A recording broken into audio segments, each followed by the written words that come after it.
క్రైస్తవుల పక్షపాతంగా. ఎక్కడైనా సంతోషంగా సుఖంగా ఉన్నారంటే అది కాంగ్రెస్ ప్రభుత్వం రాష్ట్రాల్లో తప్ప ఏ రాష్ట్రంలో జరిగింది మనందరికీ తెలుస్తుంది. సత్యపల్లి విషయానికి వస్తే నేను ఎప్పుడూ కూడా క్రైస్తవులకి అన్నదండగా ఉంటుందో అది మీ అందరికీ తెలిసిందే.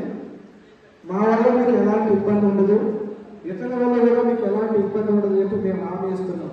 మీరు మీ పక్షాన మీరు ఏదైనా కరెక్ట్గా ఉంటే డిఫరెంట్గా మీకెళ్ళి మేము పోరాటం చేస్తాం తప్ప దేనికి ఉండదు. మనం ఏ మతం చెప్పినా సరే, ఏ గ్రంథం చెప్పినా సరే, దేవుడు అనేవాడు ఒక్కడే. ముఖ్యంగా మన మతంతో పాటు పరాయి మతాలను కూడా మనం గౌరవించాలి, ప్రేమించాలి. అప్పుడే మనం ఉన్న ఈ క్రైస్తవులు దానికి అర్థం.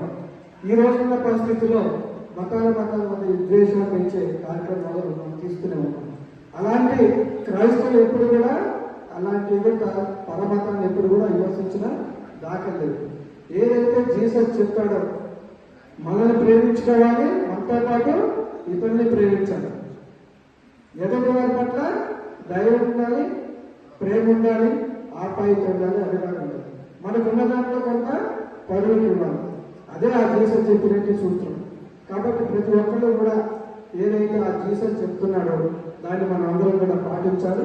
ముఖ్యంగా మీ ఫాస్టర్స్ అందరూ కూడా జీసస్ తర్వాత మన సేవలు చేసేవాడు మీకు అంతటి వ్యక్తి. ఎందుకంటే మీరు ఏది అడిగినా సరే మీకు అన్ని సమకూరుస్తున్నారు. మనం చూసాం, మన కాన్స్టిట్యున్సీకి వచ్చే వరకు మన మిషన్ కూడా మిషన్ కూడా ఇవ్వడం జరిగింది. అలాగే బోర్డు కూడా ఇవ్వడం జరిగింది. చేసేవాళ్ళని మేము ఎప్పుడు కూడా నియోజకవర్గాన్ని అభివృద్ధి కోరుకుంటాం. ఎవరైనా నియోజకవర్గ అభివృద్ధి చేయడానికి వచ్చినట్లయితే మేము సాధారణంగా ఆహ్వానిస్తాం. మిమ్మల్ని కూడా మేము అదేవిధంగా గౌరవిస్తామని చెప్పి మనస్ఫూర్తిగా తెలియజేస్తున్నాం. మీరు ఏ కార్యక్రమాలు ఉన్నా మీ ప్రాంతంతో పాటు సత్తుపల్లి ప్రాంతంలో కూడా మీ సేవా కార్యక్రమాలు ఇక్కడ కూడా చేయాలని చెప్పి మనస్ఫూర్తిగా మిమ్మల్ని కోరుకుంటున్నాం. ఆ దిశగా మీరు కూడా మాకు సహాయ సహకారాలు అందించాలి.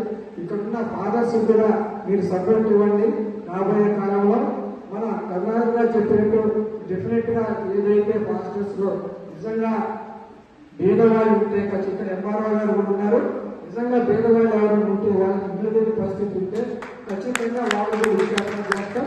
ముఖ్యంగా ఇప్పుడు మనకి ఫస్ట్ విడతలో ఇల్లు వచ్చేది ఎవరికైనా ఇళ్ల స్థలం ఉంది, నిజంగా వాళ్ళకి ఏమీ లేదు అనుకుంటే ఖచ్చితంగా మీ ఉన్న మాస్టర్స్ లో 100% ఇల్లు వస్తాయని చెప్పి హామీ ఇస్తున్నాం.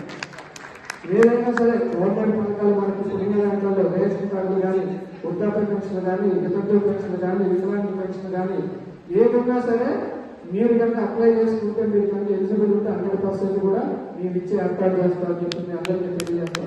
మీరు కోరినట్టు ఏదైతే పాస్టర్స్ గౌరవ ఖచ్చితంగా ముఖ్యమంత్రి గారి దృష్టికి తీసుకెళ్తాం.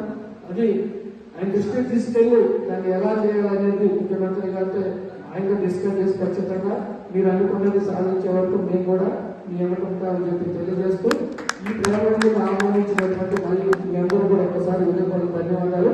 అలాగే నూతన సంవత్సర శుభాకాంక్షలు. ముఖ్యంగా మా వెంట వెన్నుదన్నుగా ఉండి మాకు ధైర్యాన్ని ఇచ్చి మా గెలుపులో భాగస్వామి అయినటువంటి ఎన్సీసీ క్యాడర్ అందరూ కూడా, ముఖ్యంగా కర్ణాటక గారికి మాతో పనిచేసిన పాస్టర్స్ అందరూ కూడా హృదయపూర్వక ధన్యవాదాలు తెలియజేస్తున్నాం.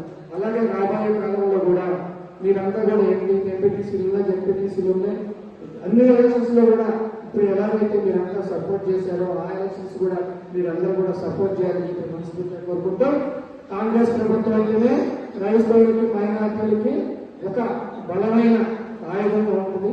కాబట్టి మీరంతా కూడా రాబోయే కాలంలో కాంగ్రెస్ పార్టీ సపోర్ట్ చేయాలని చెప్పి మనస్ఫూర్తిగా వేడుకుంటూ ఈ కార్యక్రమం ఆహ్వానించినటువంటి దైవజనులందరూ కూడా ఉదయం నమస్కారం తెలియజేస్తాను.